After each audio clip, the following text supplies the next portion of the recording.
आप लिटरली इस समय आपकी किताब पढ़ के वो इमोशन जाग रहे हैं कि भाई at least there is one man hmm who genuinely wants hmm कि conversion should stop and people should come back. Yes तो ये इसमें जो घर वापसी है, जो रिकन्वर्जन है, ये सबसे अच्छा cost effective low hanging fruit है ये। अच्छा। हाँ, जिसमें जो मैंने बुक में लास्ट में डेटा भी दिया हुआ है, पिछले 40-50 साल में हमने 1 ट्रिलियन जीडीपी का लॉस हुआ है ड्यू टू रॉयट्स। बिल्कुल। एक साल में करीब करीब 500 रॉयट होते हैं। 33,000 रॉयट जो है सिंस इंडिपेंडेंस हमारे 1947 से 33,000 रॉयट्स हुए हैं, दंगे फसाद जो होते हैं। आज भी हम देखते हैं कि हर साल कहीं ना कहीं कुछ ना कुछ चलता रहता है। कभी नूह में हो रहा है, कभी मेवात में हो रहा है, कभी कहीं हो रहा है, कुछ ना कुछ होता रहता है। तो उनकी कॉस्ट $1 ट्रिलियन, $1019 बिलियन शायद मैंने लिखी, उसमें फिगर लिखी है। ये आप हर साल का आप कैलकुलेट करेंगे तो 0.5 जीडीपी आपको निकलेगा ये पर ईयर। आपको इतना लॉस हो रहा है। आप इसका फ्रैक्शन ऑफ अगर आप स्पेंड करेंगे घर वापसी में गवर्नमेंट, तो आपकी डेमोग्राफी आप बच जाएगी, आपकी सभ्यता बच जाएगी। एक बार और हाँ, इसमें क्या है कि एक तो ये मैंने इसमें लिखा हुआ है कि बड़ा कॉस्ट इफेक्टिव मेथड है, बहुत ज़्यादा आपको इसमें एफर्ट करने की ज़रूरत नहीं है। और ये लोग जो हम बैठ के हिंदू समझते हैं कि वो एक मोनोलिथिक स्ट्रक्चर है इस्लाम, और वो जो है सब लोग एक ही हैं, बिल्कुल एक ही सोचते हैं, ऐसा बिल्कुल नहीं है। उनके यहाँ 50 हमसे ज़्यादा उनके यहाँ कास्टिज़ में 72 फिरके हैं। हाँ, कास्ट 3 हैं, वो अशरफ, अजलफ और अरजाल। हाँ, ये 3 है, और पसमंदा जिसको हम अरजाल को पसमंदा, हाँ, और शिया सुन्नी अहमदिया, और सारे जो गंदे काम है, पत्थर फेंकना, आतंकवादी हमले करना, मोस्टली अरजाल से करवाया जाता है। बिल्कुल बिल्कुल, लीडरशिप उनकी रहती है, लीडरशिप उनकी, हाँ, बट काम इनसे करवाया जाता है। और जो ये पसमंदा हैं, ये जो है लो कास्ट से कन्वर्ट हुए और वहाँ पे लो कास्ट ही रह गए वो। उनको कोई बेनिफिट नहीं हुआ कि इक्वलिटी का। क्रिश्चियंस में भी है, हाँ, क्रिश्चियन में भी है, दलित क्रिश्चियंस हैं वहाँ पे। तो इन लोगों का कोई भी सोशल अपलिफ्टमेंट बिल्कुल भी नहीं हुआ।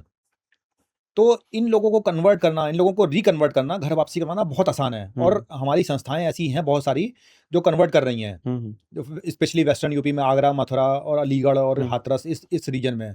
लेकिन क्या है कि जो होना चाहिए उतना जो है वो नंबर्स नहीं है। 5-6 हज़ार 10 हज़ार लोग एट द मोस्ट एक साल में हो रहे हैं। और यही उससे ज्यादा वापस मुसलमान बन जा रहे हैं, बिल्कुल, लव जिहाद के थ्रू या किसी प्रलोभन के थ्रू या फोर्स के थ्रू। तो इसमें जब तक कि गवर्नमेंट नहीं सपोर्ट करेगी, अब गवर्नमेंट जो है हमारी क्या है कि सेकुलर है, डेमोक्रेटिक है, वो डायरेक्टली इस पे पिच इन नहीं कर सकती, डायरेक्टली नहीं इन्वॉल्व हो सकती कि आप लोग कन्वर्ट हो जाइए। तो उसके लिए क्या होता है तरीका कि जो लाइक माइंडेड संस्थाएं हैं उनको आप प्रमोट करें, उन पे, हाँ, उनको लीगल सपोर्ट दें, उनको मॉरल सपोर्ट चाहिए, उनको जो फंड्स का सपोर्ट चाहिए। ये 3 मेन सपोर्ट चाहिए होते हैं उनको। और सबसे बड़ा है इसमें लीगल सपोर्ट, कि कहीं पे किसी ने FIR कर दी, किसी ने कोर्ट में चला गया, कोई ये कि ज़बरदस्ती कर रहे हैं, वो सब बिल्कुल एब्सेंट है। जो लोग मैंने जिनसे बात करी है इन संस्थाओं में, तो वो बोलते हैं कि कोई सपोर्ट नहीं है, अपनी मर्जी से कर रहे हैं। हाँ, जो हम कर रहे हैं अपने फंड रेज कर रहे हैं हम, क्राउड फंडिंग से जो लोग दे देते हैं उतना हो पाता है।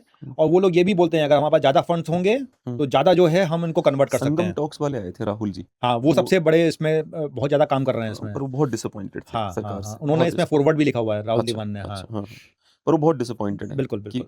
प्लस मुझे ये लगता है कि एक संस्था है राष्ट्रीय स्वयंसेवक संघ, उसके शायद कोई हैं अविमुक्तेश्वरानंद जी, एक हैं जो जिनको कई लोग नकली शंकराचार्य भी कह रहे हैं। तो उनका एक स्टेटमेंट पता नहीं वो कितना ट्रस्टवर्दी है नहीं है। तो उन्होंने RSS के उस व्यक्ति का नाम लेके कहा कि उसने इनको किसी पार्टी में किसी जगह बताया कि उसने 10 लाख हिंदुओं का विवाह मुसलमानों से करवाया। आप सोचिए, RSS जैसा संस्थान जिसको घर वापसी कराने में मुख्य भूमिका निभानी चाहिए। और अजीत भारती का नाम सुना ही आपने, उन्होंने रिसेंटली क्या स्टेटमेंट दिया था कि मोहन भागवत जी ने क्या कहा था जब उन्होंने DNA वाला नहीं, मोहन भागवत जी से एक्चुअली क्या हुआ कि बंगाल हार गई थी बीजेपी 2021 के बाद। तो मोहन भागवत जी कोई RSS का प्रोग्राम था, उसमें बंगाल में हिंसा चरम पे थी। तो उसमें यूट्यूब के बड़े इन्फ्लुएंसर्स को बुलाया गया था, अजीत भारती भी गए थे। मोहन भागवत स्टेज बैठे थे, तो अजीत भारती ने उनसे पूछ लिया कि भाई जो, अच्छा, अजीत भारती ने उनसे कुछ नेगेटिव नहीं बोला। अजीत भारती ने ये बोला कि क्या RSS की मदद से, याद आ नहीं याद आ रहा क्या डिस्कशन में, क्या RSS की मदद से हम कोई ऐसा फंड रेज करें कि भाई जो लोग हिंदू कहीं भी मारे जाएं दुनिया में, उनको परिवार को हम फंड दे सके कुछ ना कुछ। तो पब्लिक फंड करेगा, पर RSS अगर उसमें मुख्य भूमिका निभाए, क्योंकि वो चाहते थे कि मतलब RSS का ही इवेंट है तो सलाह क्या दे सकता हूँ RSS। तो जो पहला स्टेटमेंट निकलता है मोहन भागवत के मुंह से वो ये निकलता है कि क्या हमने हिंदुओं का ठेका ले रखा है आरएसएस ने।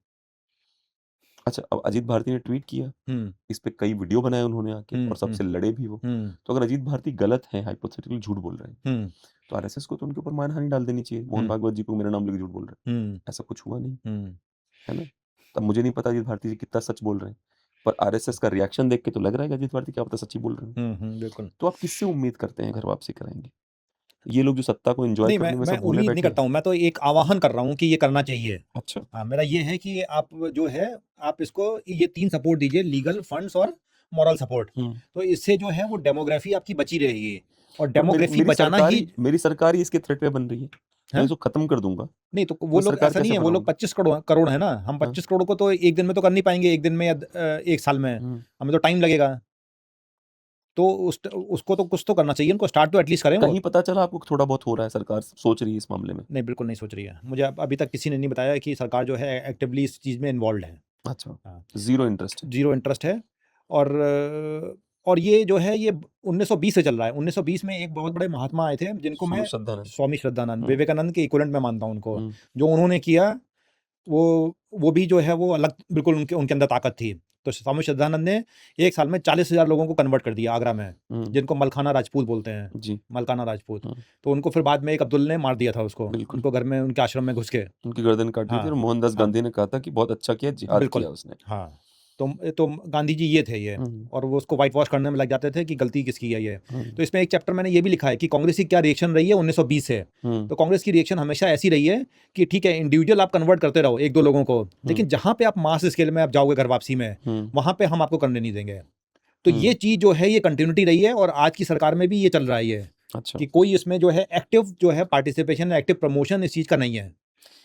और दूसरी बात ये है कि अगर आज सरकार जो है रिकन्वर्ट करती है, देखिए मुसलमान तो उनको वोट देता नहीं है, एक वोट इनको नहीं मिलता, हाँ। तो एटलीस्ट उनके पास एक चांस तो रहेगा कि उनको कन्वर्ट कर रहे हैं, तो उनके वोटों में बढ़ोतरी रहेगी। मतलब फायदा ही है सरकार, नुकसान नहीं है। बिल्कुल।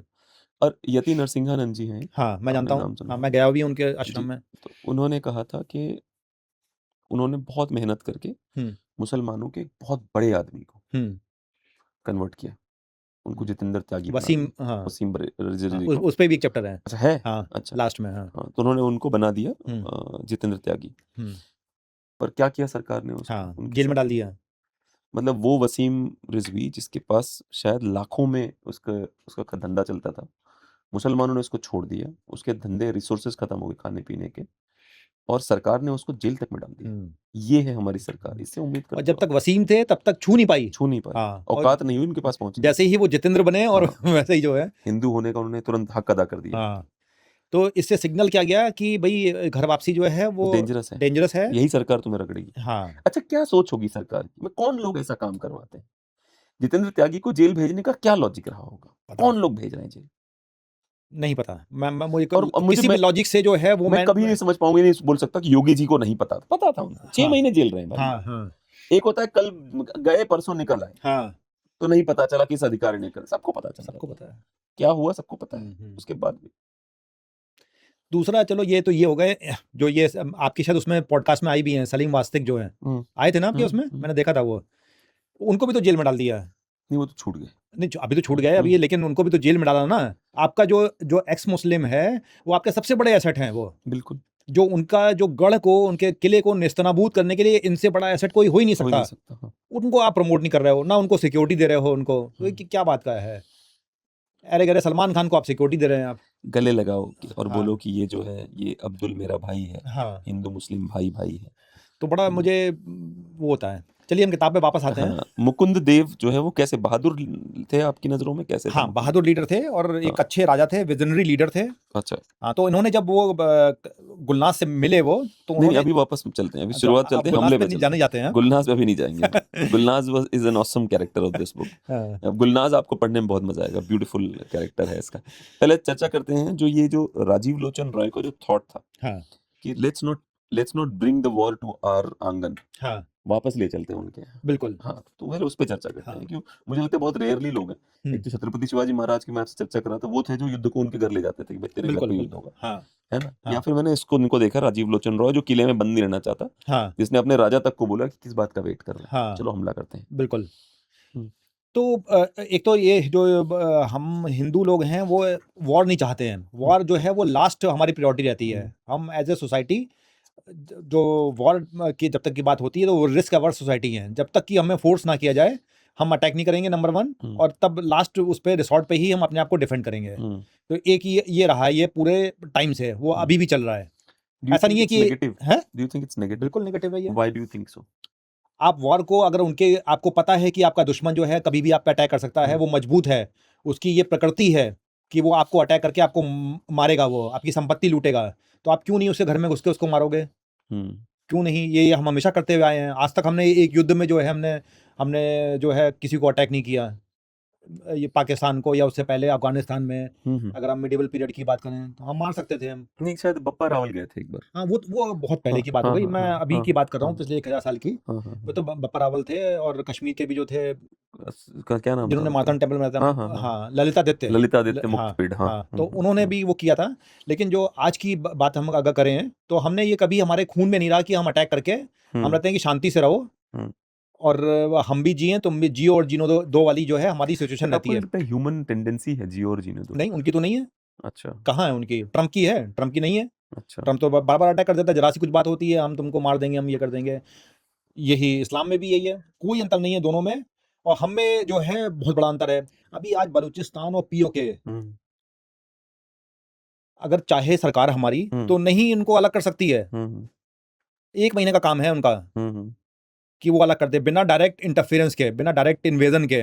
आप उनको इतनी फंडिंग करो, उनके इतने आर्म्स दो, जो वो लोग कश्मीर में, पंजाब में करते हैं, वही हम बलूचिस्तान में करें और पीओके में करें, तो क्यों नहीं हो जाएगा? ये बिल्कुल हो जाएगा। अब ये आपको लगता है इतने बड़े बड़े लोग, जैसे क्या नाम है उनको, क्या कहा जाता है, अजीत डोवाल जैसे सो कॉल्ड बड़े महान जेम्स बॉन्ड है हमारे पास, नहीं कर रहे होंगे ऐसा कुछ काम? नहीं, वो ठीक है, वो कर रहे होंगे, लेकिन बहुत लो स्केल पे कर रहे हैं। इसके लिए पहले पॉलिटिकल वो चाहिए, एक विजन, एक स्ट्रेटेजी, कि भाई मुझे ये अलग करना है, ये पीओके मुझे अलग करना है, पीओके अपने अंदर मिलाना है। ये जब सोच होगी तब बाकी चीजें जो हैं वो